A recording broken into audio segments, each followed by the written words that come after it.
Trade பண்ணி withdraw பண்ணும்போது இந்த வாட்டி நமக்கு கோடெக்ஸ்காரன் வித்ட்ராவே தரவே இல்லை. என்ன நடந்துச்சுன்னு இந்த வீடியோ ஃபுல்லாக பாருங்கள். வணக்கம் நண்பர்களே. இன்றைக்கு பார்த்தீங்க அப்படின்னா $20 டெபாசிட் பண்ணிவிட்டு அதுக்கப்புறம் நம்ம வந்து கோடெக்ஸில் லைவில் ட்ரேட் பண்ண போகிறோம். செப்பிங் போல் $20 இல்லை $30 ப்ராஃபிட் பண்ணோம் அப்படின்னா நம்ம வந்து மார்க்கெட் விட்டு வெளியில் வர போகிறோம். ஓகே, யூஎஸ்டி பிஆர்எல்ல பார்த்தீங்கன்னா நல்ல ஒரு மொமெண்ட்டாக போய்கிட்டு இருக்கு. இந்த இடத்துல நான் வந்து ஒரு செல் போகலான்னு பிளான் பண்ணியிருக்கேன். ஏன்னா இங்கே எனக்கு ரிவர்சல் பாயிண்ட் இல்லை. டவுனில் நல்லா மொமெண்டம் கொடுத்து வந்துட்டு இருக்கிறதுனால நான் ஒரு ஆப்ஷன் ப்ளேஸ் பண்ணுறேன் இந்த இடத்துல. ஓகே, ப்ளேஸ் பண்ணியாச்சு. மார்க்கெட் வந்து மேலே போயிட்டு ரிஜெக்ட் ஆகி கீழே வரும்போது நான் ப்ளேஸ் பண்ணியிருக்கேன். நல்ல ஒரு மொமெண்டம்க்கு ஆப்போசிட் ட்ரேட் நான் எடுக்கவே இல்லை, கண்டினியூஷன் தான் எடுத்திருக்கேன். பார்க்கலாம் இந்த ட்ரேட் எப்படி பர்ஃபார்ம் பண்ணுது அப்படின்னு சொல்லிட்டு.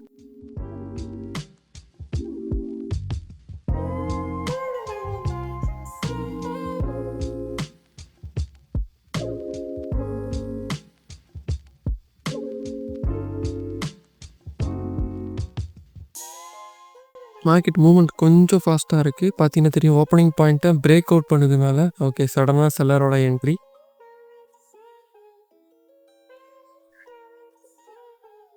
நல்ல ஒரு செல்லர் என்ட்ரி. நம்ம ப்ரிடிக்ட் பண்ண மாதிரியே ரெட் கேண்டில் கிரியேட் ஆகிருக்கு. இது நமக்கு வின்னிங் ட்ரேட். ஓகே, யூஎஸ்டி பிடிடியில் இப்போ நம்ம வந்து செல் போகலான்னு பிளான் பண்ணியிருக்கோம். Put option opening point. Okay, கொஞ்சம் மார்ஜினல் வச்சுருக்கேன். நல்ல ஒரு டவுன் ட்ரெண்டுனால நான் வந்து ஆப்போசிட் ட்ரேட் எடுக்காமல் ட்ரெண்டு கூட ட்ராவல் ஆகிறேன். பார்க்கலாம் இந்த ட்ரேட் எப்படி பர்ஃபார்ம் பண்ணுதுன்னு சொல்லிட்டு.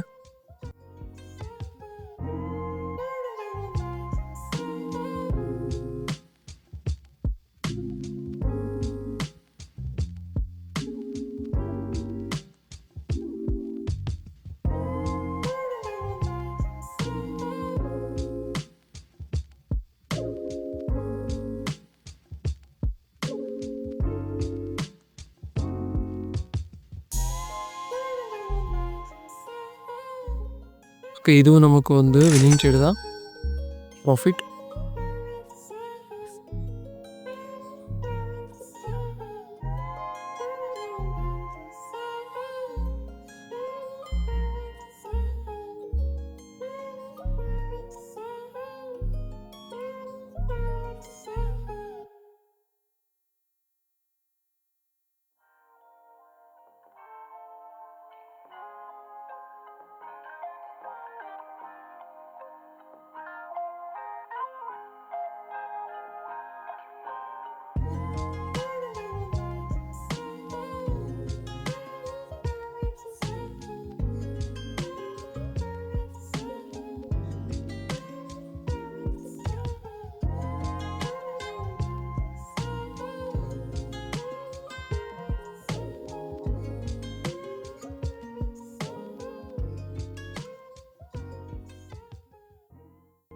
இந்த இடத்துல நமக்கு ஒரு ஆப்பர்ச்சுனிட்டி கிடச்சிருக்கு, பார்க்கலாம்.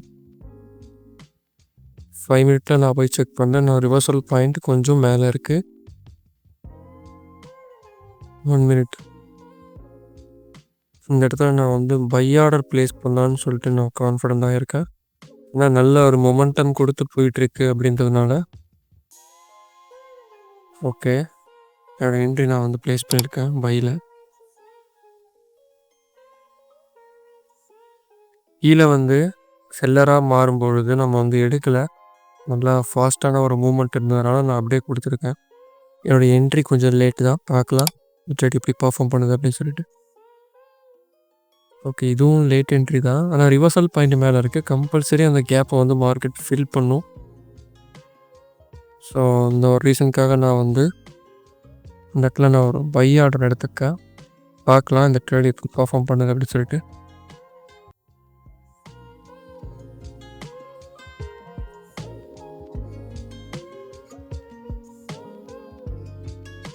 சடனான பையர்ஸ் என்ட்ரி. ஓகே, நல்ல புல்லிஷ் ஃபோர்ஸ். மார்க்கெட் ரொம்ப ஹை வாலட்டைலாக இருக்குது. ஃபாஸ்ட்டான மூவ்மெண்ட் தருது அப்படின்னா மார்ஜினில் மட்டும்தான் ட்ரேட் பண்ண முடியும்.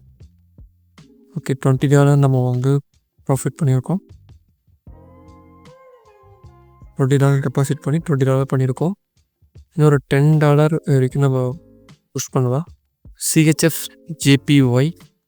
ஓகே, சிஹெச்எஃப் ஜேபிஒய் இந்த இடத்துல நான் ஒரு பையோட ப்ளேஸ் பண்ணியிருக்கேன். ஏன்னா என்னுடைய ரிவர்சல் பாயிண்ட் மேலே இருக்குது. ப்ரைஸ் வந்து அந்த லெவலில் இன்னும் டச் பண்ணக்கூட இல்லை. அதனால் நான் ஒரு கான்ஃபிடென்ட்டான ஒரு பையார்டு எடுத்திருக்கேன். இதுவும் லேட் இன்ட்டு தான். மார்க்கெட் ரொம்ப ஃபாஸ்ட்டாக போயிடுச்சு. நான் வந்து பார்க்குறதுக்கு முன்னாடியே வந்து மார்க்கெட் மேலே போக ஆரம்பிச்சிடுச்சு. அதனால் நான் ப்ளேஸ் பண்ணியிருக்கேன்.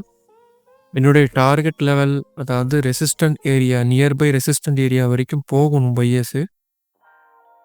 அந்த பையர்ஸ் நல்லா மொமெண்டம் கொடுத்து வந்ததுனால நான் கான்ஃபிடென்ட்டாக வந்து நான் பை ஆர்டர் எடுத்திருந்தேன். நல்ல ஒரு buying force. Super. Break out பண்ணியிருக்கு. இப்பொழுது பிரேக் அவுட் பண்ணி தான் முடியும்னு நினைக்கிறேன். இல்லை, அதோடைய ரெசிஸ்டன்ட் ஜோனுக்குள்ளேயே ப்ரைஸ் வந்து முடிஞ்சதுனால என்னால் நெக்ஸ்ட் டிசிஷன் ப்ரெடிக்ட் பண்ண முடியல. நெக்ஸ்ட் கேண்டில் வேறு சார்ட் நம்ம மூவ் பண்ணுறோம். Continuously 5 trades, all are winning trades. Next இன்னும் ஒரு ட்ரேட் நம்ம எடுத்தோம் அப்படின்னா நம்ம வந்து $30 ரீச் பண்ணிடலாம். ஓகே, ரொம்ப நேரமாக வெயிட் பண்ணதுக்கப்புறம் ஒரு ஆப்பர்ச்சுனிட்டி நமக்கு தெரியுது. USD EGPயில் நான் எடுத்த உடனே ட்ரேட் பண்ண மாட்டேன் மோஸ்ட்லி. ஓகே, இந்த இடத்துல வந்து பிரேக் அவுட் பண்ணி நடந்திருக்கு. இந்த கேண்டில் வந்து பிரேக் அவுட் பண்ணிக்கிட்டு இருக்கு.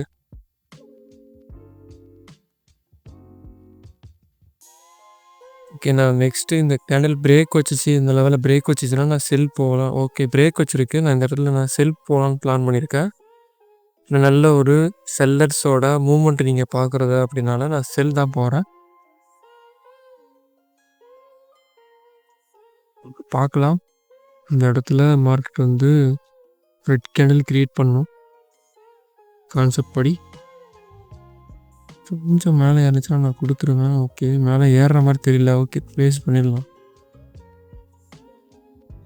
ஓகே, நான் கொஞ்சம் அது ஓப்பனிங் பாயிண்ட்டுக்கும் கொஞ்சம் மேலே தான் நான் வந்து என்ட்ரி ப்ளேஸ் பண்ணியிருக்கேன். ஏன்னா மார்க்கெட் ஓப்பனிங் பாயிண்ட்டுக்கு மேலே போகவே இல்லை.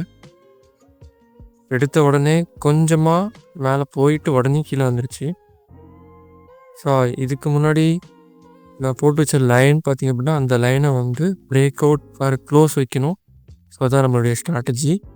அதுக்கு கொஞ்சம் கேப் இருக்கிறதுனால இந்த செல் என்ட்ரி எடுத்தேன்.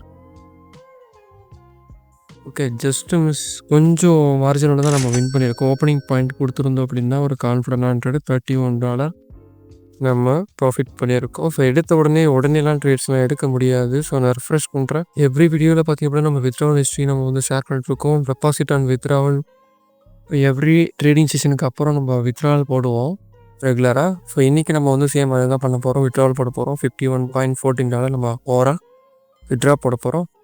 ஆல்ரெடி சேம் $20 டெபாசிட் பண்ணி $43 எடுத்திருக்கோம். அகெயின் பார்த்தீங்கன்னா இப்போ $51.15 $50 ஆல்மோஸ்ட் $30 per day அப்படின்ற ரேஷியோவில் நம்ம வந்து எடுத்துகிட்டு இருக்கோம். ஓகே, அவ்வளோதாங்க இந்த வீடியோ. பிடிச்சிருந்துச்சுன்னா லைக் பண்ணிக்கோங்க.